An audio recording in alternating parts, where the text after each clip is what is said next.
નમસ્કાર ખેડૂત ભાઈઓ, આજે આપણે ખીરા કાકડીના પ્લોટ પર ઊભા છે અને આપણે આજે જોઈ રહ્યા છીએ કે જોરદાર ગરમી થઈ રહી છે.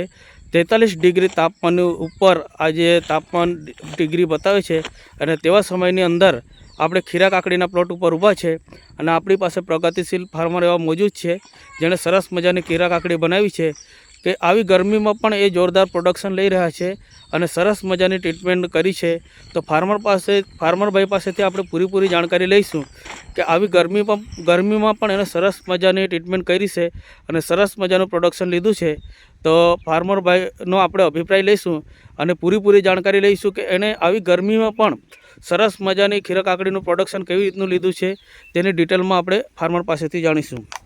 તો ભાઈ, તમારું નામ?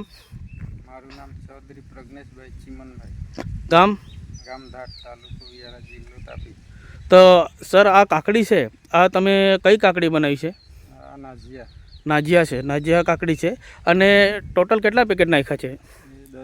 10 પડીકા. 10 પડીકા. તો 10 પડીકાની અંદર તમે અત્યાર સુધીમાં કેટલું પ્રોડક્શન લીધું છે શરૂઆતથી લઈને અત્યાર સુધી? શરૂઆતથી અત્યાર સુધી લઈને ઘણું થઈ ગયું. લગભગ વધારે 60થી 65ની આજુબાજુ જબલા થઈ ગયા. 60 થી 65. તો શરૂઆતમાં તમે પ્રોડક્શનમાં કેવી રીતનું લીધું હતું? શરૂઆતમાં કેટલા જબલા નીકળતા હતા અને પછી કેટલા, એ થોડીક ડિટેલમાં થોડીક માહિતી આપશો? શરૂઆતમાં તો ખાલી 5 જબલા નીકળેલા. એના પછી બીજી ત્રીજી તોડીમાં 33, 34, 36, પછી ડાયરેક્ટ 60, 65ની આજુબાજુ પહોંચી ગઈ. અને 65 જબલાની આજુબાજુ આપણે સમથિંગ છે. અને રેટ શું ચાલે છે સર? એ 400 થી 450 રૂપિયા. 400. એટલે તમે એક વારી એમ જોવા જઈએ તો તમારે એક વારીમાં જ્યારે જબલા તોડો છો એના પછી તમારે કાકડીમાંથી કેટલું બિલ આવે છે સર? એ હારામારું 4-5 તોડી લગભગ 18-19 હજારની આજુબાજુ બનેલી. બીજી તો 9-10ની આજુબાજુ તો બનતી જ જેવી છે. ઓકે. તો ફાર્મર ભાઈઓને ખાસ આપણે એક ખાસ જાણકારી આપવાની છે કે તમે આ જે ખેતી કરી છે ગરમીમાં, એટલે આપણે કહેવાય જઈએ કે ગરમીની અંદર એટલે ખીરા કાકડી બહુ જ સેન્સિટિવ હોય અને વિયારાની અંદર 43 ડિગ્રીની આસપાસ તાપમાન છે. તો એવા સમયમાં તમે 10 પિકિંગ અત્યારે લઈ ચૂકેલા છે, બરાબર? અને 10-12 પિકિંગ થઈ ગઈ છે અને હજુ પણ તમારું પ્રોડક્શન ચાલુ છે. આજે તમારે કેટલા જબલા સુધી ઉત્પાદન હશે તમારું? આજે લગભગ 15-16 કિલોમાં એવા જબલામાં 30 તો વધી જાય. 30 વધી જશે, બરાબર? તો અમારે ફાર્મર ભાઈઓને જરાક જણાવશો તમે કે આમાં શું ટ્રીટમેન્ટ કરી છે તમે? આપણે પ્રીતેશભાઈ ત્યાંથી દવા લાવેલા છે. એમાં ભૂમિ સોઇલને રૂટે ઊંચાઈ અપાઈ છે અને સ્પ્રે માટે ક્રોપ બ્લૂમ, હજુ ફંગીને પેસ્ટ છે તે બોટલ પડી સ્પ્રેમાં વાપર્યું છે. એમાં તમે કોઈ પણ જાતનું પેસ્ટિસાઇડ અથવા રાસાયણિક ખાતરનો પ્રયોગ કર્યો છે? રાસાયણિક ખાતરમાં તો એકદમ ઝીરો. એકદમ સાચી વાત. 0% કેમિકલ. એટલે ઘણી વખત પ્રશ્ન થતો છે કે ફાર્મર ભાઈઓને એમ કહેવું છે કે ભાઈ રાસાયણિક વગર ખેતી શક્ય નથી, પણ આપણી પાસે ફાર્મર મોજૂદ છે.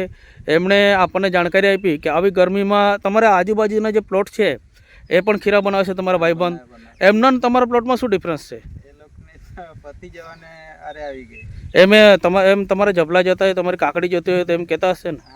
ડાઉન લગભગ એની આજુબાજુના એક ભાઈએ બનાવેલા છે તો 10 જબલાથી ઉપર જ તો ગયો જ નથી એમ કહીએ, એવું મળેલા. ઓહો. અને આપણે જોઈ શકીએ છીએ કે અત્યારે 10-12 પિકિંગ થઈ છે અને ગરમી પણ જોરદાર છે. પણ આપણે જોઈ શકીએ છીએ કે એમના જે જૂના પાન છે એ પીળાશ પડતા દેખાય છે, પણ જે આ વચ્ચેની ચાલ છે એ આપણે ઝૂમ કરીને જોઈશું કે એકદમ કમ્પ્લીટ છે. આપણે જોઈ શકીએ છીએ આ એકદમ વચ્ચે છે, જે જૂના પાન છે આપણને પીળા દેખાઈ રહ્યા છે. અને આજનું જે હાર્વેસ્ટિંગ છે એ આપણે ઝૂમ કરીને થોડાક જોઈ લઈશું કે આજનું જે હાર્વેસ્ટિંગ છે એમની ક્વોલિટી પણ આપણે જોઈ શકીએ છીએ કે એની સરસ મજાની ક્વોલિટી છે. ગ્રોથ, લંબાઈમાં કોઈ પણ ફરક નથી. અને ફાર્મર ભાઈ પાસેથી જાણીશું. શું લાગે, તમે રાસાયણિક ખેતી કરી છે પહેલાં? આગળ કરેલી, પણ તો 2 વર્ષ થઈ ગયા. એમની પાસેથી ભાતમાં ભૂમિ નહીં નાખ્યું. એવું? હા, ખાલી ભાતમાં આપણે ભૂમિ હાથે ખરું ને, એકાદ તગારું ખાલી રાસાયણિક મિક્સ કરીને આપી દીધું, બસ. ને એના પછી તમે આ વખતે 0 કર્યું? આ વખતે તો ખીરામાં તો 0, રાસાયણિક એક દાણો નહીં મળે. તો હજુ આપણને શું લાગે છે આ પ્રોડક્શન ક્યાં સુધી ચાલુ રહેશે તમારું? હજુ તો લગભગ 7-8 તોડી નીકળી જાય. 7-8 તોડી નીકળી જશે. અને અત્યાર સુધી તમારું ટોટલ પ્રોફિટ 10 પેકેટમાંથી કેટલું થયું છે? કહી શકો છો ફાર્મર ભાઈઓને? આ કેરીમાં લગભગ લાખેક નજીકનું થઈ ગયું. લાખેક નજીકથી સાંભળ્યું ફાર્મર મિત્રો કે આવી ગરમીમાં પણ જોરદાર, અને એકદમ આ સાચી વાત છે કે તમે કોઈ પણ રાસાયણિકનો પ્રયોગ નથી. એકદમ સાચી. તો બીજા આ પ્રોડક્ટ યુઝ કરે એનું રિઝલ્ટ મળશે? હા, એ તો મળવાનું જ. મળવાનું જ. આ છે આપણા વાળાનું બોટલ નાનું દેખાય પણ કિંમત મૂકી એવું ઓહો. લાગે, પણ રિઝલ્ટ 100%. ચાલો ભાઈ, ફાર્મર બોલે છે એટલે આપણે માનવું જ પડશે. આપણે પણ પ્રયોગ કરીશું કે હા, આપણે પણ ખેતી કરીએ છીએ એટલે પ્રોડક્ટની પૂરેપૂરી જાણકારી લઈશું. અને ભાઈ, જેમણે તમારી પાસે ટ્રીટમેન્ટ કરાવી છે ભાઈ, તો તમે તમારો નામ નંબર જણાવી દેશો?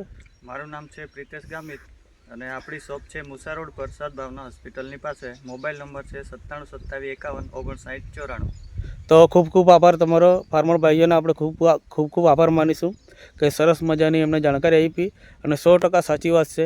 અને અગાઉ આપણે વિડીયો પણ એમનો શોર્ટ વિડીયો નાખ્યો હતો, એમાં આપણે કાકડીનો ગ્રોથ પણ જોયો હતો. અને આજે આખા ખેતરની આપણે આ કાકડી જોઈ શકીએ. જે જૂના પાન છે એ પીળાશ પડતા દેખાય છે, પણ જે વચ્ચેની ચાલ છે એ કમ્પ્લીટ છે. તો all the best, thank you. સરસ મજાની એવી ટ્રીટમેન્ટ કરી છે ભાઈએ. તો સંપર્ક કરી શકો છો ભાઈને, નંબર પણ આપી દીધો છે. All the best, thank you very much.